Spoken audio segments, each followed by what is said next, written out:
guess because a lot of comedy has to be, you got to be a little. Well, there's the controversial part where you drop F-bombs. Well, that's the easy comedy, working blue. But then there's the other type where you got to be funny without necessarily having to use the words all the time like that. Yeah, I feel like when we were like in high school, it was like a golden era of comedians. There were so many greats at the time. George Carlin, Eddie Murphy, Robin Williams, Steve Martin, Richard Pryor was in there. I loved Howie Mandel at the time. Oh, he was one of my favorites. Yeah. Stephen Wright. There were just a lot of great ones, and now there just aren't. They're not. It's like they ran out. You get like Dane content. Cook is considered one of the great comedians now. Yeah, I know. I've chuckled a few times at Dane Cook, but not overly. No. Louis C.K. kills me. But then he had to go and masturbate in front of people. And he goes into the areas that like I think about, and I'm like I would never bring up. He will just bring it up. He will just say it. Like you watch some of those on YouTube, and you're like, oh my gosh, it's cringeworthy. Right. And it's hilarious. It is. Louis Black, he's awesome. Is he really? Yeah. He's like so angry. He just gets so mad angry all the time. I've seen. I love him. He's so awesome. Yeah. I've watched him too. Yeah. There was a video on that he had done on. Okay, so there's kratom, right, and there's some other thing some kind of oil that's real popular right now. What is kratom? Kratom is like it's an opioid that is being sold openly as an oil. No, I mean they're little pills, like 1 milligram pills. So you take them, but the opioid's very, very, very minute, so you get the benefits of the opioid without getting hooked, I guess is the idea. Really? But kratom is one, but then there's this BSD oil. CBD oil. Oh, okay. So, yeah, that's popping up everywhere. I know. It's so Louis Black did a skit on CBD oil about how it's like total BS and it's not real and people are like just eating it up as though it cures everything. Oh yeah, you hear it. It's on radio and everything. It's like everybody essential talks oils. about it. Yeah, that kind of it's thing. like a snake oil. It sounds like it's like it's getting thrown into solving cancer. Right, practically. Yeah. That's exactly it, and it's everywhere. But it's just funny that that he completely debunks the whole thing.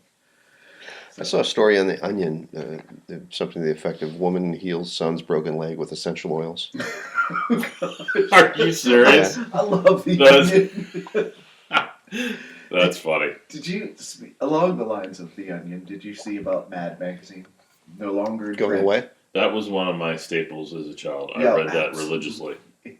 When my parents gave me my $5 a week, and whenever the new Mad magazine came out on the count, that was the first thing I'd shoot for. Yeah, I can totally picture that. Oh, it was because we later, when I was in junior high, we would every weekend they'd want to go to the lake. They'd have a camper out there, and I liked doing that. I liked riding my bike and stuff, but it would rain a lot too, and that had to be on the way to go into the campground. I had to have that magazine because I could at least get a few hours of enjoyment of just laying in bed and reading that stuff. Yeah. And I thought it was a little naughty. It had things in there where it went right to the fringe where like a kid could read it and be like, oh. Yeah. It was great stuff. I think the only thing I did not like about Mad Magazine was Spy vs. Spy. That was annoying. It pissed me off. And then they had the Mad Show, the Mad Magazine show, and they make those things animated. Mm-hmm. And it was just terrible. I didn't think it was that. But see, me as a kid, I had to read my friend's Mad Magazine because I only got $3 a week allowance. Oh. So I couldn't afford to buy it. Yeah. I don't think I've ever looked at a Mad Magazine. I'm absolutely shocked. I think if anybody would read it, I figured you would have had a subscription. Hands down. No. You would have liked it because it had a lot of good comic material, like actual comic book-like material. Remember the back of the magazine? You'd fold it in thirds, and it would be I would spend Me too. Yeah. And it was a little naughty when you did that. Yeah. I liked. Right. It was. That's probably how they got away with that because they didn't make the image that way. You had to fold the magazine to make that work. Yeah. I didn't realize and there was that. somewhat of a little joke at the like you would Yeah. talk about the building Mhm, or whatever, mhm. and then you'd fold it and be like, "Oh, that's Yeah. a large penis." Yeah, I know. So- It's exactly what it would turn into. Stuff like that, right? Yeah, it was good. I'm Yeah. surprised, Lee. You've never like given. No, I liked Hustler. Yeah. He went straight. He skipped the Bridge magazine. You know, the Bridge magazine. That's a Bridge magazine to go to the naughty stuff. Yeah, He went straight for the. Yeah. He went right for that stuff. that's great. Playboy's the Bridge magazine, Yeah. man. You gotta. Yeah, I did tell you my when I was with my best friend when I was growing up. Yeah. Going in his dad's bedroom. Yeah. Oh yeah, I remember that. Oh, I thought you were gonna tell us about the TV channels at your house. Oh yeah, well that was that one. Yeah. No, I don't remember this story. Oh no, yeah. The I can't remember if I told You this said on the the air. parents came home and you were Yeah. in the other room and he left. Oh Yeah. yes, Totally. okay. I My remember kid, this story. my friend was a latchkey kid, so he took advantage of all of that. So that was how I got my first view of like naughty magazines. Wow. Yeah, until his parents come in unannounced, and I'm in his parents' bedroom, and I had to dive straight across the hallway into his bedroom, which was a crazy feat while he was stuck in there.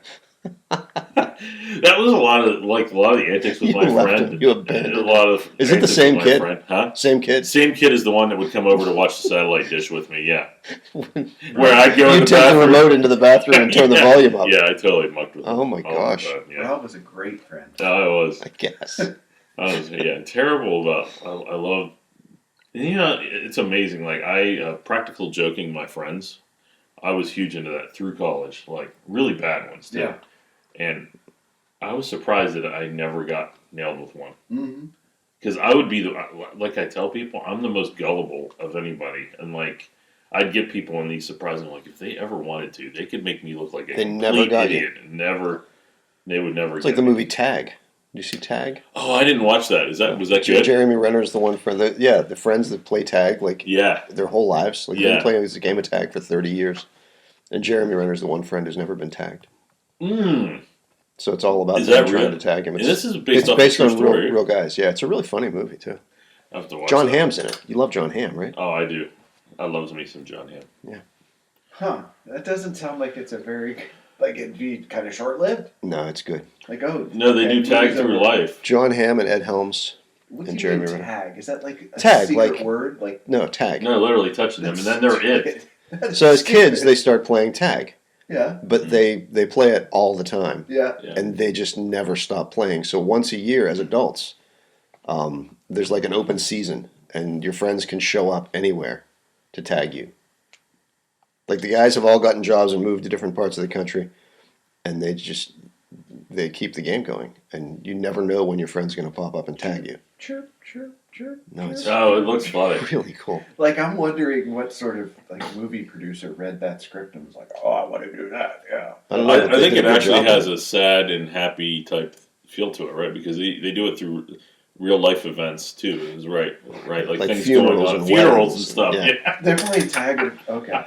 Yeah. Well, it's not like the tag where you're running around and saying you're it. It's kind of like Hey, buddy, I'm you're- sorry he you're just feeling bad about pops it. out of nowhere. And then the guy rolls his eyes. He's like, "Oh no," and then he walks off. Right? That's the way they did it. Yeah. So they're trying to make it all extreme. Yeah. Extreme tag. I'll have to see it. Yeah. Yeah, you should watch it. Did they ever play Ghost in the Graveyard? I didn't ask. No, I mean in that movie. Don't think so. Did you see the movie? Were you? Yeah. Was that like yard games with friends? Did you have big elaborate games in the yard? Like, What is how describe Ghost in the Graveyard? Yeah. So you could only play Ghost in the Graveyard when it started to get dark after the street lights came on, or the street lights When the were lightning just bugs coming came on. out. Yeah. Yeah. Well, yeah. We didn't have lightning. Oh, you're in bugs, California. but That's yeah. So, right. but so you would someone would turn around and hide or close their eyes, and everyone else would like lay on the grass Mhm. so that you couldn't really see them, and then Those are the dead in their graves. yeah, but there was a home base. So the person that was doing the counting or hiding or whatever, they would be standing in the circle that would be the home base, and then you would walk around and it'd be like tag after that. But then at one point, you know, Ghost in the Graveyard, and everyone would run to the home base, something like that. I don't think I'm explaining it right. I think I'm missing something, but that's basically it. And the only tag that it was freeze tag. I remember if you got tagged, you had to freeze for so long before you could run. Well, and when you're so you're stuck there while everybody gets in position. I think it wasn't fair when we played because we had a really big yard, like acres, and people would just run forever out of the way. So when you're playing freeze tag, you couldn't even see people. You didn't even know where they were. Yeah, it's crazy. Or red light, green light. I've heard of that one too. Yeah. That's when everybody has to stop right at it. And you can call the red light, right? Yeah, you turn like one person is the light, and they turn around and say, "Red light," and then they have to stop. And if you don't, yeah. But anyway, I'm sure any of those would have been better than tag. Wow. I'll have to watch that movie because it actually sounds pretty cute. Yeah. I went and saw the follow-up movie to Hereditary, which was Midsummer. Yeah. Was it as horrifying as everyone says? You know what? It's funny. I actually really no spoilers now. No, I really enjoyed it. But though I'm scared of the sunlight kind of comments people were talking about, I didn't get that. Mm-hmm. But I liked the layering and how you had to one thing I'm finding about this director. I can't remember his name, but he likes to always have a twist at the end that you're trying to understand why is all of this happening and where is it heading, and he always has this thing at the end. You're like, oh my gosh, now I know what's going on. This is crazy, right? He's very good at that. So I wouldn't say it was. It has elements where you could strike a little bit of fear in it, but it was more like, whoa, this is crazy stuff. Like he likes to mess with your head. So I actually enjoyed it a lot. Which of the two did you prefer? Alex and I talked about this because she's actually, even though she wasn't into dark humor like I am, but I kind of drug her into the abyss. You know, the worst movie, I took her to the worst movie ever on our first date. It was called Black Snake Moan, which was a horrible movie. With, what was his name? Samuel Jackson. Yeah. It's a niche movie. Of course, all the movies I go to, there's 15 people at most. Samuel Jackson keeps a very scantily clad Christina Ricci chained in his yard or something, right? That was our first movie together. Yeah, it was pretty bad. You took your first date to a movie called Black Snake Moan. Yeah, I did. That was because I don't like the standard run-of-the-mill movies that are predictable. I like the ones where it make you think, or it's like, whoa, why are you doing this? This is weird, right? But yeah, getting back to that, so she's used to me dragging her to these things, and she's actually built up an interest into it. So she liked the first one better. I would have to say I would edge it on that as well. And I think the only reason behind that would be I've already seen his style before, so when you don't see his style the first time, you're like, whoa, my gosh. But now I'm going into the next movie and I'm feeling the same. It's almost the same. It's a different roller coaster built by the same engineer, where same style turns and twists, you know. So the rhythm of the first one was actually kind of disorienting. It's something you're not used to experiencing. Yeah, exactly. But then at the second one, you can feel that same. You can feel you're waiting for the next thing to happen, and you're looking for it to come out of nowhere. And but I really enjoyed it. I thought it was good. So. Mike doesn't like horror movies at all, right, Mike? Right. This one I wouldn't even. The guy with the Jason mask doesn't care for horror. I would say Mike would see in the Cure T-shirt. Yeah. Mike could watch this movie and he wouldn't see it was horror. He would say it was disturbing. Yeah, I don't like those. I think life is disturbing enough. I just don't like it. I don't like it. I'd rather laugh than even the movies where there's suspense or Taken, stuff like that. I don't like that kind of stuff. No. It just You don't like to feel uneasy. No, I don't. I don't. And I don't know why. I don't understand why people do. Well, I do have a weird palate for. I do like those things. Like when I mean disturbing, I don't like gore. I'm not a gore guy, or even where you see violence where they get really detailed with it. I don't like that sort of thing. I just like things that make you think of things in a completely different way.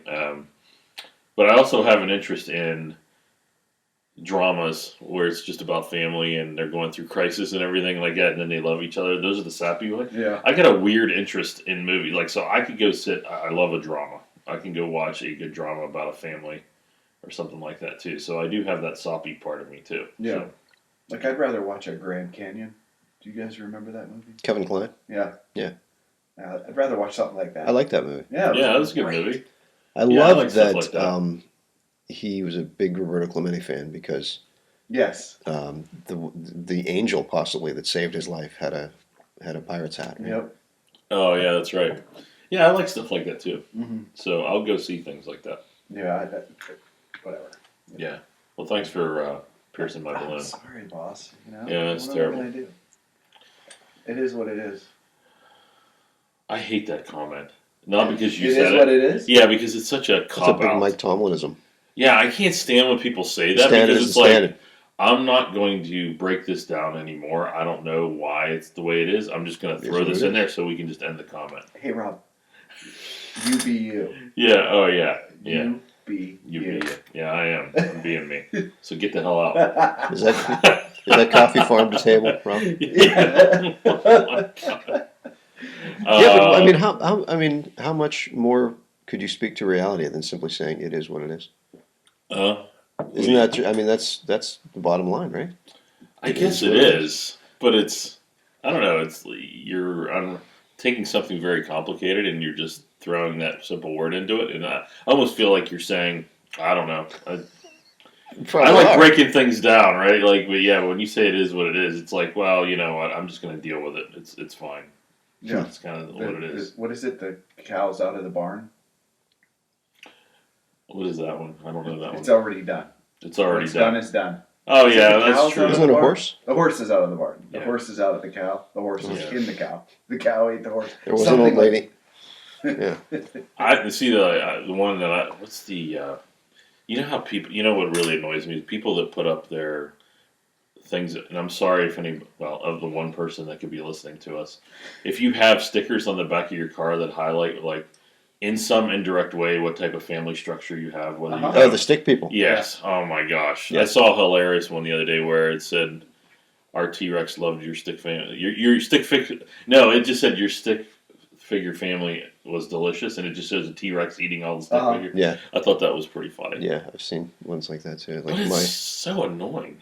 yeah, it's bad, and it's really bad when like they have each of their names under them because it's like Oh my! you're just gosh. asking someone to abduct your kid. Yeah, exactly. Hey, Susie, I'm a friend of your soccer coach because I see that you like soccer. Your Yeah. parents wanted me to bring you over. You know. Yeah. Why do people want to like? There's this Because culture they like. want their kids abducted. Yeah, maybe You that's think what about it that? is. Like if you had a Yeah. daughter named Yeah. Susie that was, How am I going to get rid of these kids? yeah, I That's- have one too many.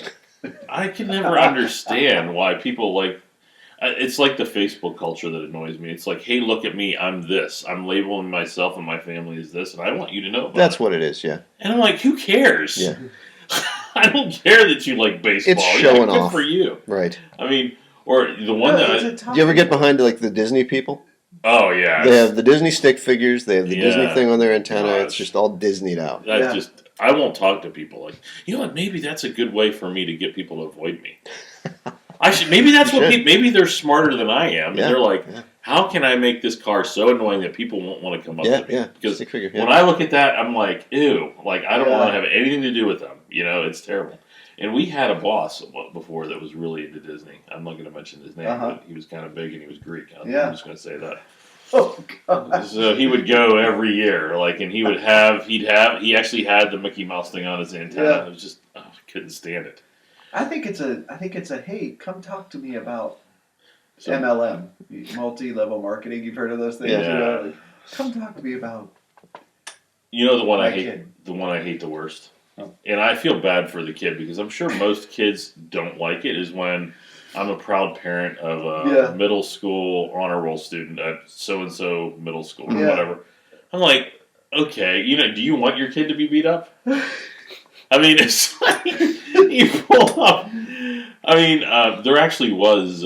Some people do have the bumper sticker that says "My kid beat up your Yeah. middle school honor student." I mean, Yeah. you get those in response. I actually I'll approach people in parking lots and I'll say, hey, tell me about your kid. I want to know more. I see their honor. You should be the creepy guy. That would be a good way Hey. to play that. What's their name? Yeah, You live somewhere around here, right? yeah. Pull up in a white van. What? Susie, you and Susie enjoyed Disney, I see. Oh my god! Just start talking to them about everything on the back of their car. What a way to like get them to remove our stickers. That's a brilliant idea. Yeah. That would be great. Pull up in a white van. Cops? Yeah. And look a little sketchy. This man was talking to me in the parking lot about my John Susie. Yeah. He's talking to you about the stickers that you put on your car. Yeah. That's a good way to say, well, you apparently wanted me to know about it, so let's talk about it. That would be a great way to engage. No, go up with like actual microphone and be like, hey, I'm Mike, let's talk. Yeah, right. Let's talk about go with a pencil and notepad. Family. So Susie, like soccer? Yeah. Does she go to the same middle school? Is that? Is she the honor roll student, or was that Johnny? Yeah, right, yeah. Which one of the kids is dumbest? Yeah. What? Oh my gosh. Have you guys ever had, like, they always say a lot of things. Are you a reporter? Yeah. No, no, I'm not. A lot of things happen that are sketchy or from a white van. Have you ever had a white van moment where you've been confronted by a white van for any reason that was kind of sketchy? Has someone ever tried to abduct me? Is that what you're asking? Well, anything in the spectrum that would be like, oh, wow, that really came from a white van and it's creepy. You've never had anything like that, or you've never seen an incident or witnessed it. No. No, I actually had a friend in high school Mm-hmm. that was what's that called? Whenever you have you go through spikes and drops in your emotions. Your psyche, what's that called? There's a Bipolar? bipolar. Mm-hmm. She was bipolar. She drove a white van. Oh, did she really? Wow. Yeah.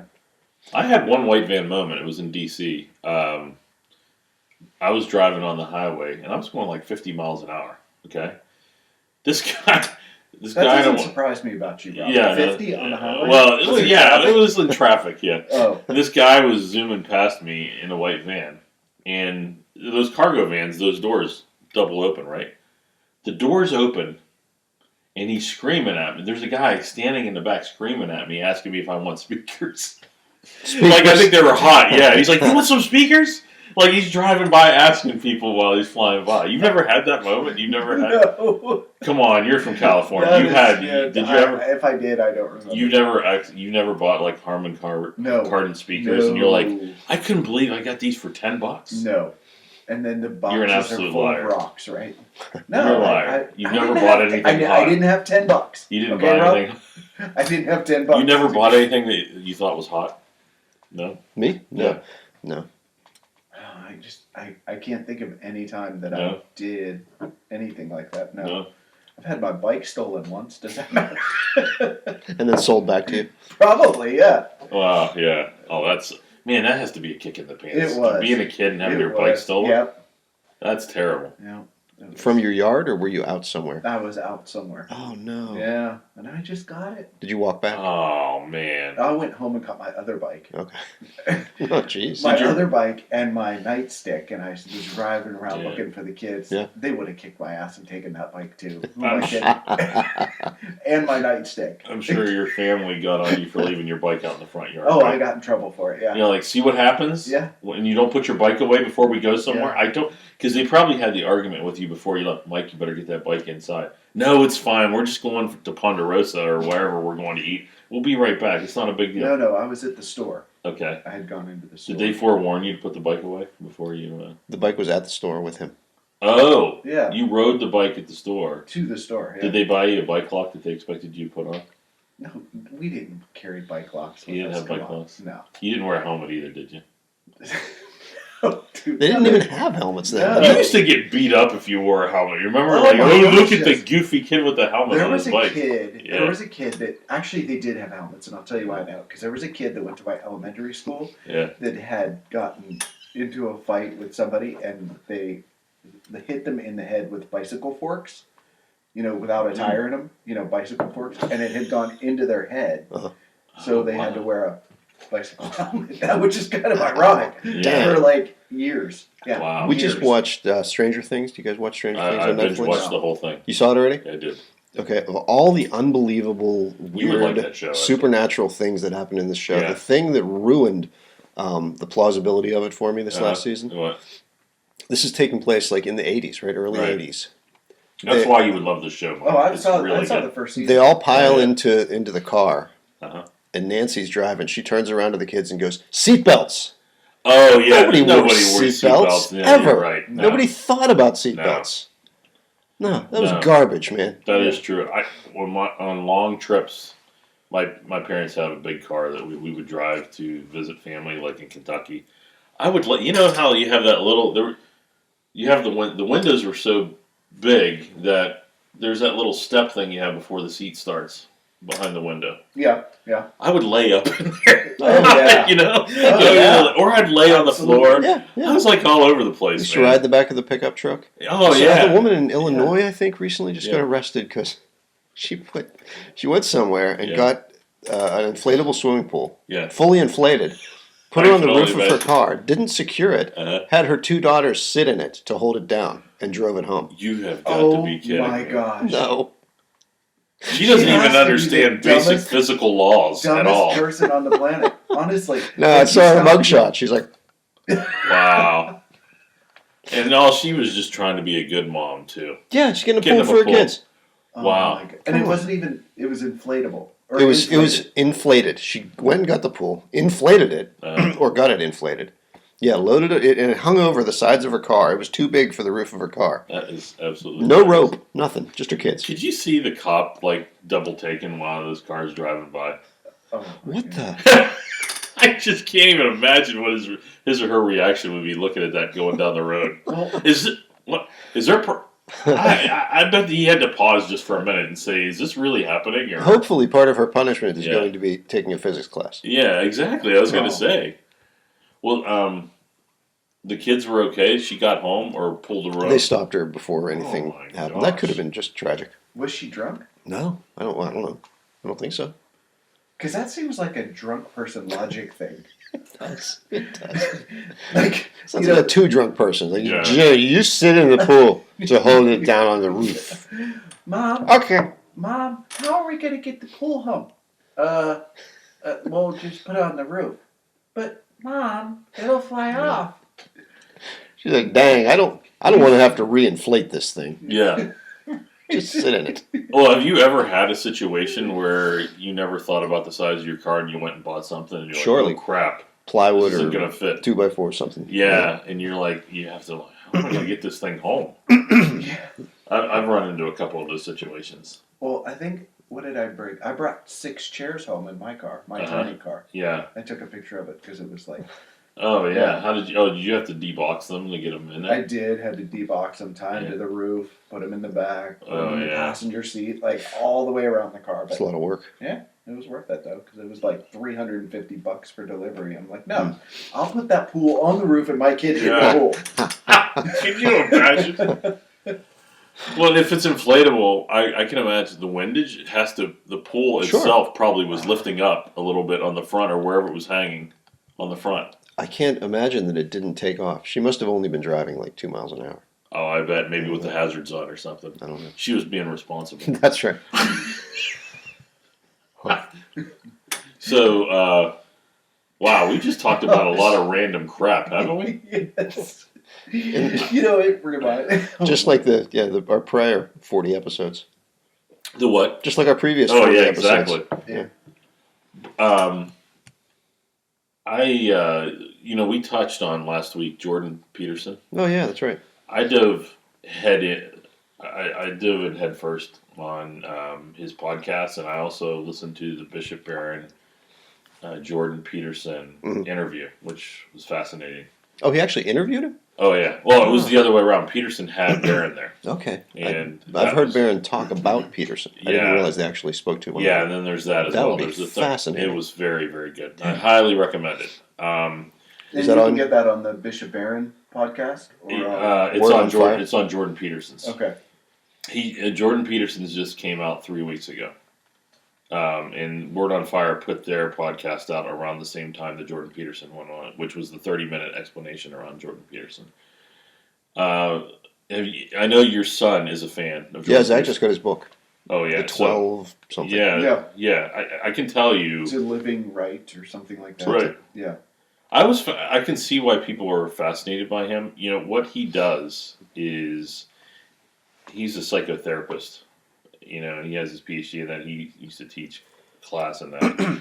What he's really good at doing is articulating very technical or philosophical ideas and making them into a term that people can understand them, and also stitching things together to make you say, well, yeah, that makes complete sense. Like, he's very good at taking something like that, or talking about a topic that might be way over my head, which most of these things are. That's why I never really got into reading a lot of psychotherapy or He's like the opposite Bishop Barron, who takes very simple ideas and then says them in French. Yes. That's exactly what was happening is they were kind of getting geeked out with each other and that's where it gets a little heady because they're like, that's just like when Carl Jung just said, blah, blah, blah, blah. Yeah, and I'm like, whoa, what's going on here? I don't even know. Too much brains in one place. It was. And they did, what was interesting with that is they finished each other's sentences. Like, you're right, they have this common thing where they're talking about life and they're studying the same people, but they're taking it from a different point of view. Like, Bishop Barron is doing it completely from a religious point of view and his Catholic belief. And what's I like about Peterson is he will take it from a psychotherapy point of view. He's still talking about religion, but the necessity of it from that point of view. And I got to tell you, you guys, I know Mike started listening to it. There's one that Jordan went over that I think Dostoevsky, Nietzsche. Yes, like he goes over how can I dare claim that I believe in God. He has a 2-part episode on that. Can you dare? It was something along that line, right? Yeah. And what I like about him is his answers to questions. He believes if you were to ask somebody, do you believe in God? It's in Jordan's way. Jordan parses words very well, and he really hinges on the meaning of the word. And when you ask him a question like that, he thinks that's such a deep question to ask. He takes it personal. He thinks it takes a long, drawn-out answer, and he needs to understand when you say believe, what does that mean? He's not not an idiot like me. Who's like, yeah, I believe in God. Yeah. He wants to know. Well, let's break down what does believe mean before I'm going to answer that question. I would love to see Jordan Peterson or Bishop Barron go on Bill Maher and just expose what an idiot Bill Maher really is. I know. I could tell you, Lee. I think you would absolutely love this guy. Oh, I'm gonna look that up. Yeah, for sure. and I believe you got to watch that, and maybe we won't talk about it until you. No, let's talk about it. It's cool. So, because I think it really. I'm not really listening the whole time I'm here, anyway. So. Yeah. Right. Actually, you got it in your headphone. You're listening to Jordan Peterson right now. I'm sorry, right? what? Yeah. You're like everybody else, Lee. Yeah. These aren't even plugged in. Yeah. I just have my earbuds on under them. Yeah. But, people have tried to pin Jordan Peterson down on whether he believes in God or not. And what I love about him, and I almost feel like God has planted him here on purpose for the role that he's taken. And if you even talk to Bishop Barron, and when Bishop Barron talks about him, he says that Jordan Peterson is a bridge to religion. Meaning, I can see that. What he's doing is he's taking his role as not telling you that he's religious and giving you a reason that religion could make sense. Mm-hmm. He's bridging from the new atheists who say, well, there's a rational reason to explain everything, and if it can't be explained, then it's not real, therefore God's not real. Mm-hmm. He takes the element of making an argument that there's something bigger than us that drives our consciousness. And he won't explain what he thinks it is, but he knows that it's a drive to get us there. Right? He's definitely agnostic. Yes, you at least know he believes that there is something driving behind. I mean, the whole talk about the consciousness and how your conscience is doesn't tell you what to do, it tells you what not to do. Like, that was just like, oh my gosh, that's exactly what happens. Yeah, and you said people follow their conscience, generally things are going to be good for them. Yeah. He said, what I love that he's done is, and I want to listen to that as well, he did a talk on breaking down Genesis and the stories in Genesis. And Jordan Peterson did. Yes, and Lee, what I love that he did was, it's almost like he swapped out, he was able to really look at something from the standpoint of not reading the story literally, and seeing it as this happened to Cain and Abel, but looking at what do you call it when you're the story? There's a story behind the story. They're trying to tell you a moral teaching, where when you read it, it symbolically means this. Like, and he takes it to a whole other level that it makes complete sense when he explains it, and he opens up Genesis in a way that I'm like, wow. So he focused on one of the first verses in there where God that we were made in God's image, and so what he took God's image to mean is the ultimate that we can become. So it's don't focus on the God element, but like this is God's image is where we can ultimately be the best that we can be, and we strive to become that. And when he talks about your dead father, which your dead father, becoming your dead father, is through millions of years, and he does heavily believe in evolution. So, being in the Catholic Church and believing in evolution, there's not a conflict there at all, right? But he believes that there's been millions of years of biology, and I think he called it neuroscience, where we have built over that time this idea of like we have grown from what our father was like. So we're from our father's. The ultimate father is where he's saying could be this being or God head, and he's kicked off this process all the way. He says, we're part of like lobsters were part of our family, like we came from lobsters. He says that tongue in cheek, but he's talking about how these millions of years of evolution have led us to become who we are and how much smarter we are and how intelligent we are, and that something probably kicked that off, right? And he talks about the Father being that thing that is the ultimate thing that we strive to become, and he gives a very detailed account of what hell is. He believes anything that's going to make you better, you have to go low. You have to go to your darkest challenges in life. And if you want to overcome them, you have to go to the dark recesses and confront that truth. Before, you have to go through hell, and it has to be a fire and atonement to come out on the other side and be extremely better in that area. So he takes the principles of the Bible and he breaks them down on how you become a better person. And it's fascinating. Like he's very respectful about the book. Well, he's Canadian. He's not going to be. Yeah, I know. Yeah, but the other thing that he did that I really he talks about Jesus. He talks extensively about Nietzsche. So I can see how your son being a fan, maybe not necessarily a follower of Nietzsche, but he's a fan of his writings. Schopenhauer. Yeah. Do all philosophers have an S in them? Yeah, right. Yeah, I think they do. Sorry, Monty Python. That's very good. Yeah. But he, using the terms though, he talks extensively about Jesus. He interchanges Jesus like a variable to truth. So he equates it. The Bible as saying Jesus is the Word. Jesus is the truth. Jesus literally said that. Yes, and that's what he takes. He takes that, and he said the only way to the Father is through truth. So when he says, Jesus said, I'm the way, the truth, and the light. Mm-hmm. Nobody gets to the Father but through me. He sees Jesus as truth, mm-hmm. and the only way to get to the Father, which is your ultimate self, is by going through the truth of yourself. Wow. So it's very deep. It's like, wow, I never even thought about it reading it that way, right? So, here's the case of someone hearing those words and actually thinking about them. Yes, in that deep of a manner. Like most of the world is going to hear that and say, oh, so if I'm not a Christian, I can't get to your heaven? Well, screw you. Exactly. That's not what... No, think about this. Yeah. Listen to what's being said and think about it. That, I've never heard of it. Outside of your tiny little...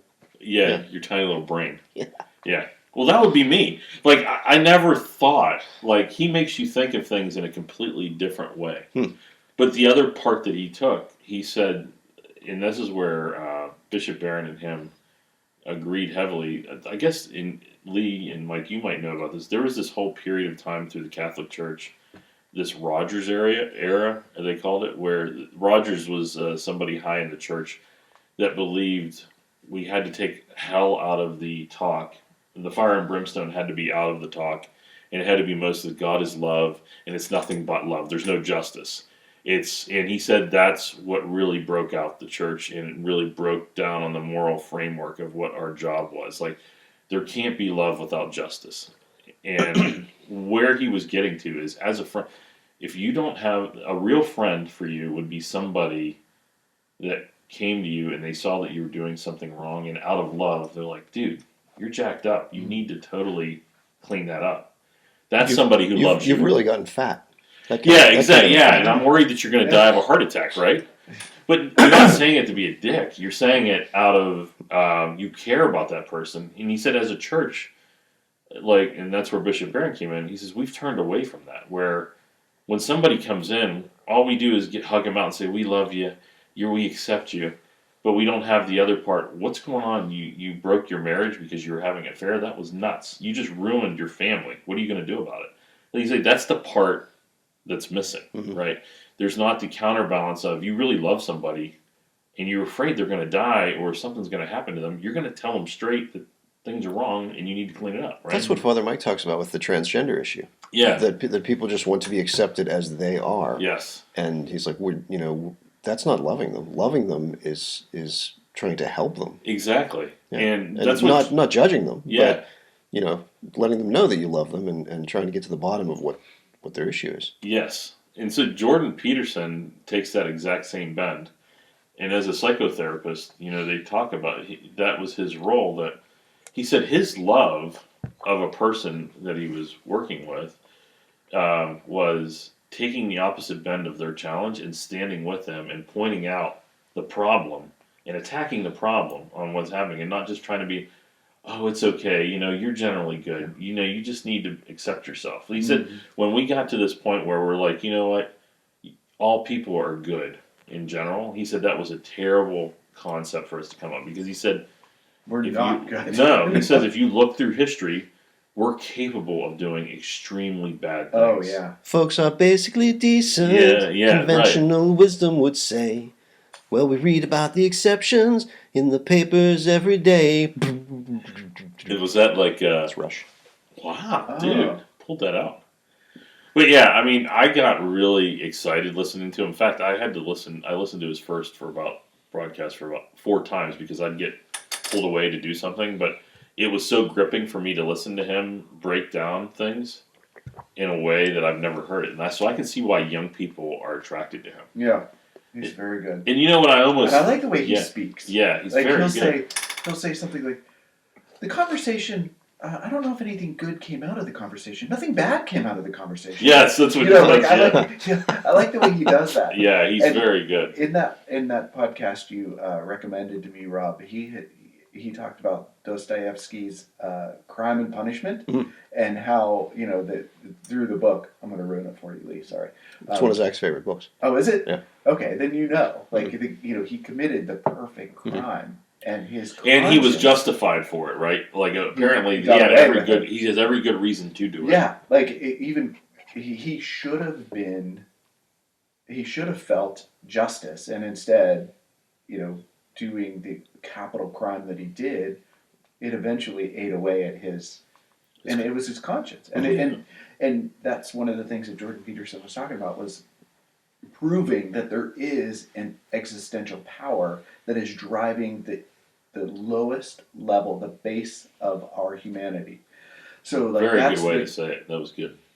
Thank you, Jordan Peterson. And he had said how your conscience is what's telling you what not to do, and then this insanity that this guy was driven to, based upon causing that capital crime. All of that has to be through his, Jordan Peterson's philosophy and that has to be an existential power.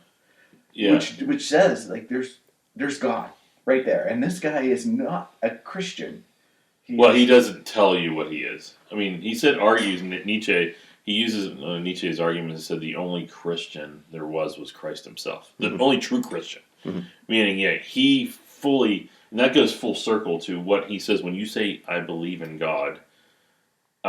Jordan takes belief in meaning there's 3 different ways you can say, when you say believe in God, are you saying, well, I believe in the concept of God, and on paper it makes sense to me, or his form of belief is action, meaning I believe in God, and therefore I fear. I know there's something watching me.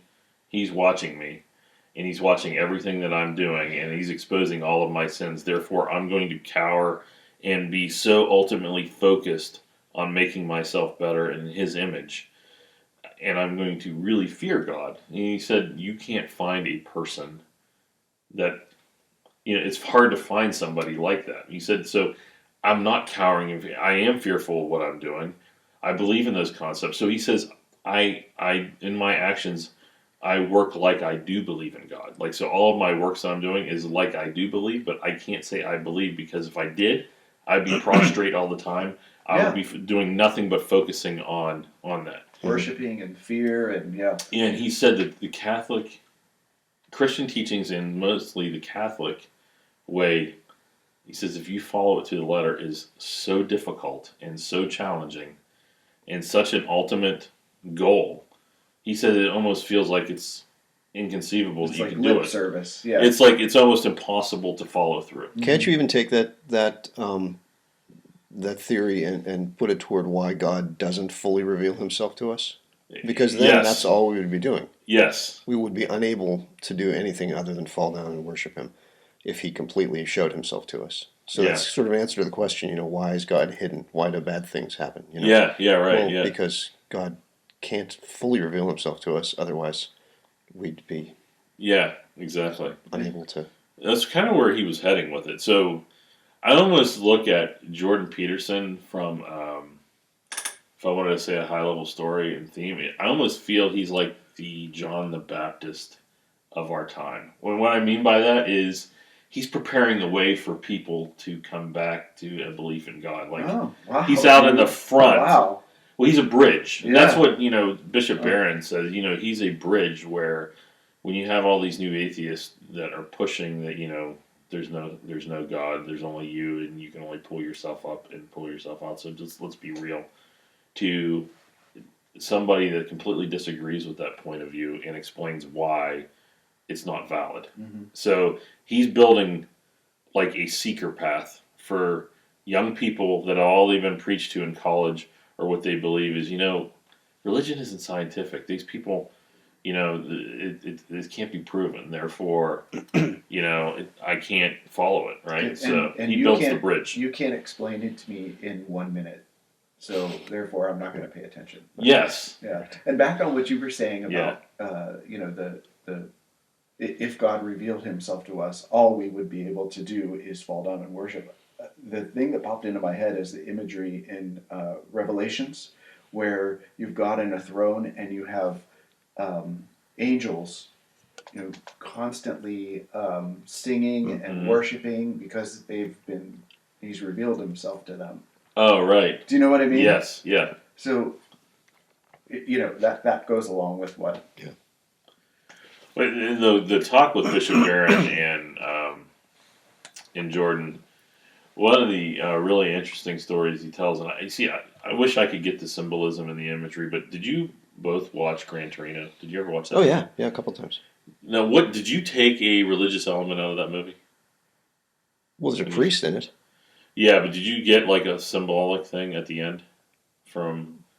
They clearly had the symbolic. There was symbolism. Was that the movie with the Vietnamese? Yeah, Clint Eastwood lives next door. His neighborhood in Detroit. Get off my yard. Yeah. Yes. And so, did the kid get wrapped up in gang? The gang tried to get the kid. Okay. Yeah. Well, that's how they became introduced, because he was trying to steal his Gran Torino to get into the gang. Right. Yeah.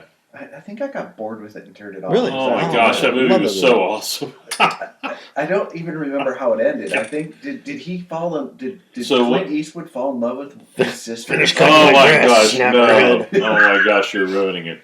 No, he did not fall in love with his sister. But there's a part at the end where, like, the gang, they did that to this. The gang really messed up the sister, and they were terrorizing this family. So there is this part in the end where he sacrifices himself for that family to live on. If you see the beginning of it, he acts like he's a total. Well, he was in the Korean War. He acts like a bigot. Like a bigot. Bigoted hard ass. Yeah. Bigoted hard ass. Like he's like, these foreigners aren't. Yeah. And you see how his heart translates through the movie, where he has an affinity to these folks, and you can tell in his own brash way that he cares for them. Right? That's the movie's fantastic. You would love it, right? So I watched it. He tried to watch yeah, it. how could you be like his thinking process? I have no idea. And it makes sense because I've sent a couple movies his way, and he's like, "Yeah, my wife and I watched it. We don't really understand why you thought that was funny." Yeah, I can't I'm like, remember what the frick? What was the one? It was. This is 40 was one of them. Yeah, that was I terrible. thought it was funny. You know what? I can't watch anything with Seth Rogen in it. I can't take. Oh Seth no, Rogen. it wasn't that one. It's the one with Paul Rudd. It was. The one with Paul Rudd. Oh yeah. yeah. That's a good one. I love the woman that plays his wife in Yeah, that. She's yeah, hilarious. yeah. She is awesome. Yeah. Leslie Mann, I think. They didn't like Is that her that. name? They didn't like that movie. They thought it was annoying. Oh, I did. no. You That's know a what? fun movie. Mike got annoyed because Paul bitched the whole time. He did. In the movie, and he's like, That's when he's at his best. And bitching. That's yeah, when Paul I think Rudd's he's at his hilarious. best. See, oh man, I will watch anything with Paul Rudd. Me I too. will watch nothing with Seth Rogen. I So don't when they're like in the Seth same Rogen. movie, I You're torn. don't. Yeah, You're right. He is in there with them. I forgot that Seth Rogen was in that movie. He's- I yeah. agree with you. because it's a Judd Apatow movie, right? Yeah, And I like Seth Judd Rogen's Apatow in style. all of his movies. Yeah. So getting back to Gran Torino, at the end, so Clint Eastwood is very ill. He's got cancer and he's not taking care of it. He doesn't have a close relationship with his son. So he seems to have taken the Korean or Vietnamese kid under his wing to kind of teach him in his own brash way. And he realizes at the end, he's going to die soon and he needs to make sure that family's going to be okay. And so at the end of the movie, he goes up in front of the gang house and he gets their attention. Like they're looking out the window, and they got guns and all kinds of stuff, and he's standing up there and he's like sort of in a threatening posture. And he reaches in under his jacket and acts like he's going to shoot them. Yeah. Well, no, he looks like he's going to pull out a gun. Yeah. So they all freak out and they start shooting him. Yeah. And so he dies, but he dies with his hands Oh, out like he does. this. That's true. Yeah. They said he looks like Christ on the cross. And so the symbolism And it was a there, cigarette lighter that he was pulling. He's out. pulling out a cigarette lighter. Yeah, he's getting ready to, like he was going to smoke a cigarette. Like, so he had a cigarette out, he was pulling But he that knew out. exactly what he was doing. He did that on purpose. If he had pulled out a Bible, Yeah. that would have been awesome. Yeah, Like so a little Bible. The cheesiest thing and then ever. they started reading. especially it, when and you they see all his became character, Christians. there's no way. Well, no, what he said was Yeah, Jesus that's how they should have done it. Right? suffered for the people, but he Never also make movies, Mike. he exposed the sins. He exposed the sins of the people by dying like that. Like he exposed these people and judged them for who they were. Yeah. So it was really, and Bishop Barron and Jordan And then they all got got that arrested. symbolism from that. They Yes, all they got did. arrested, yeah. Yeah, So they they did. didn't bother the family anymore because it was Yeah, no, they were in jail. he mentioned that one, and he mentioned what I like about Bishop Barron is like he's a big. It looks like he's a big movie fan. You know what? Like, we should do a podcast. Explain movies to Mike. I know it's like so. You bring in movies that you hated that we liked, and we'll Yeah. explain them to you. That's I don't probably all of understand. them. Yeah, I mean it's like shocking to me that wow. I'm gonna have to go with the You list. know what, Rob? Yeah. I didn't even see the end of Okay. the movie. Okay. Give me an example though. I want to know what movie do you really like that you thought was funny? Like, give me a movie that you thought was really funny. Raising Arizona. Oh, Okay, my I favorite love movie that of all movie. time. I love that Okay movie. then. Oh, Well, okay, yeah, that movie was hilarious. yes. So that's Coen Brothers, right? Yes, I love Coen Brothers Yeah. movies. And even better than that is one with Billy Bob Thornton where it's Christmas time and Bad Santa? Bad Santa. Bad Santa was hands down the best movie. The opening is just amazing. Like I love it. He's just like sitting in a bar getting drunk and he's telling his story monologue. He's like, got my eye socket kicked in, got my spleen broken, stuff like it's just amazing. Okay. What else? What was the getting back the Coen Brothers. So actually Bishop Barron and Jordan talked about a Coen Brothers movie that had symbolism in it, and I couldn't believe this one. I mean, it was really deep. And True Grit. Did you guys see that movie? Yeah. So not the John Wayne version. It was the remake The remake. with Jeff Bridges. Yes, and they got into this whole story about if you believe and God, a God that loves you is a God that has justice as well, because He wants you to become a better person. Mm-hmm. So he's going over. If you remember the story of True Grit, this girl was so upset about. Did she lose her father or her mother? Her father. I don't know. Her whole family, didn't she? Her family was anybody? killed by this group of men, Outlaws, right? And the whole show was about her getting her revenge on them. Mm-hmm. And she hired this. Was he a sheriff? He was a bounty hunter or something, right? Or I can't remember back then. Like, he was one of those guys, and that's who Jeff Bridges played. But so the element shows that she is so focused in anger, and she's single-threaded. She's nothing but justice. She wants justice for her family, and that's all she cares about. And there's the symbolism they talked about that the Coen brothers did with that was, in this journey for her to get justice and hiring Jeff Bridges to help fulfill that justice by getting these folks, killing them. I think a snake bit her arm to the point where her arm was no longer in use. Mm-hmm. And so the symbolism was, but in the end, when she was sick like that, it shows Jeff Bridges with both his arms around her, carrying her to where she needed to get, after he took care of the justice part, he had both arms around her, taking her back home, and he carried her until he died. And so the symbolism between that was, she had the one arm of justice, but God has two arms around you. He's got justice and He's got love, and He's holding you together to bring you home, like with that. So he said that was all symbolic, which blew my mind. I'm like, I don't look at a Western. I saw something like that. Bishop Barron reviewed John Wick 3. And found Christian symbolism in it. Yeah, it would be funny is if he actually interviewed the director, and the director's like, I had no idea that's what I was doing. Well, yeah, most creators will tell you that, though. Yeah, they will. That what you found in it is what wasn't meant to be there for you. And you're probably going to know what this word is, and I don't. But they say every story or any good story has an archetype behind it, which I don't quite know what archetype means. But they spend a lot of time around that, and I think it means underlining theme or story. Maybe is that what it is? Sure, I know. But I'm not going to tell you. What is it? What is archetype? You don't need to know. Hold on. Oh, yeah. It's clearly, Rob. It means whatever, this. dude. But I think what they're saying is any good story will have exactly what you said. I think it's basically takeaway. It's like there's something behind the story that if you analyze it, there's an ongoing theme that you have to think about it, but you'll pull it away.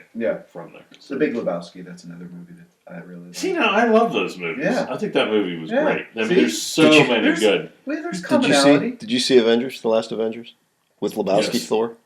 Oh yeah, that was hilarious. Yes. Yeah. So, all kidding aside, we are talking about the original pattern or model from which all things of the same kind are copied on or are based on. Archetype. The model or the first form, the prototype. Could you use it in a sentence? Sure, I could use that in a sentence. Archetype means what I just said. There. That's the only thing that pulled me away a little bit is when they got geeked out with each other. Yeah. They started going into like the things that philosophically that I just like right over my head, but they would pull it right back in, and what it shows me, like they were each other's equal. Like it was, and they weren't challenging each other. It was out of love. Did they end the show just staring at each other's eyes, like you get me? No. Well, it was interesting. They came out like if you listen. That was a poor choice of words. You can tell they appreciate each other, but there is a difference of opinion on like. Well, almost I think they see each other's role and the necessity of having it, but they have to take some view that's a little different. Mm-hmm. Like he's coming purely from the psychotherapy point, and he even says, "I have a following. My method of doing this allows atheists and believers alike to listen to me." Great, because he's got an open audience. He's not taking a stand on a position. He's explaining. Like the science behind that, and that religion can be tied to science that way. But We take an equal approach with our show. Yeah. Whereas both Christians and atheists don't listen to Yeah, us. exactly. We're the opposite end of that, right? Yes. Exactly. Yeah. Yeah. Well, so Jordan has a strong opinion about what's happened in the Catholic Church, and he takes that in Do I Dare Believe in the God? He does talk about the Catholic Church, which I don't want to necessarily bring that out too much because I'd like you to listen to it. But so he did end the show. It was an interesting thing. They had to have a reason to have another follow-up visit. So Jordan asked him, and it was very off the cuff, you could tell, because Jordan couldn't even remember the book, and then he had to look it up. He asked if Bishop Barron read that book that was written about the Vatican. What was it, the Doors of the Vatican or whatever? That book that highlights that there are priests that were involved in procuring prostitutes and all of that stuff that was going on in the Vatican that nobody knew about. That was bad. That this guy said he was a reporter. He was a non-believer, but he befriended a lot of priests, and they exposed a lot. Like, I can't remember that. Didn't you read that book, Rob? No, I read about that book. Okay. But I didn't actually read the book. You said the author was gay, right? He was. Yeah. He was, and he wasn't a believer, but he lived in the Vatican, in the area of the Vatican, for a couple of years and was writing this book. Mhm. He befriended a lot of priests, he claims, and he got an inside view of all the bad stuff that was going on. Mm-hmm. So the book was about that. So he asked Bishop Barron if he read that book, and he said yes, it was a horrible book. And he goes, horrible as in believing in it, or horrible as in written? He said written. And he said, would you want to talk about that? Bishop Barron said, I would love to do that. And Jordan said, well, I haven't read the book myself. I'm not really prepared, but I would love to have a follow-up where we talked about it. So I actually thought, So they left the door open for a sequel. Yeah, right. Yeah, Yes. exactly. So there's going to be a sequel. But what I like about that also is I don't think Jordan was trying to bait him into an argument against the church. I think he's giving Bishop Barron an opportunity and a platform to discuss the reality behind all of that, Yeah. Cool. In our next episode, Yeah. you can see two mental Yeah. giants and a book. Yeah, right. Yeah. Did this happen in the post-credits scene? It was. It was kind of right on the trail off. That's how they ended. So. But when the beginning of that interview, which I thought was good, closing out here, was between the two, Jordan asked, well, why do people want us to talk to each other? And so what has happened was, I guess a lot of Bishop Barron followers have told Bishop Barron, you've got to talk to Jordan Peterson, because they've listened to him. And then a lot of Jordan Peterson followers have been telling Jordan, you've got to talk to Bishop Barron. Mm-hmm. So they could see some commonality between the two. So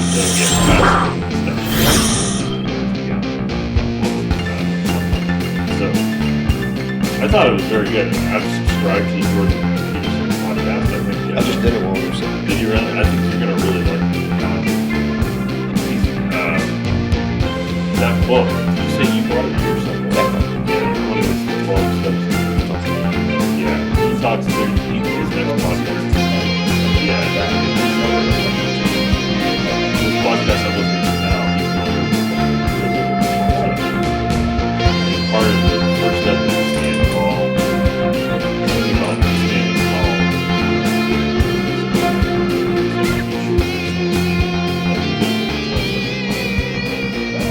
Check it out. Yeah, I think it'd be good. I think we should have a follow-on discussion about it. Because, So you're leaving the door open for a sequel. even though we're open for a sequel, yeah. Two mental giants, an idiot, and a book. Yeah, right. Am I the idiot? No, me. Huh? No, me. Yeah. Well, no. I think you used existential. I didn't get to throw out words like that. Well, I only regurgitated something that was vomited into my head, so Wow. like a bird. That was pretty good. All right. That's a wrap. Hey.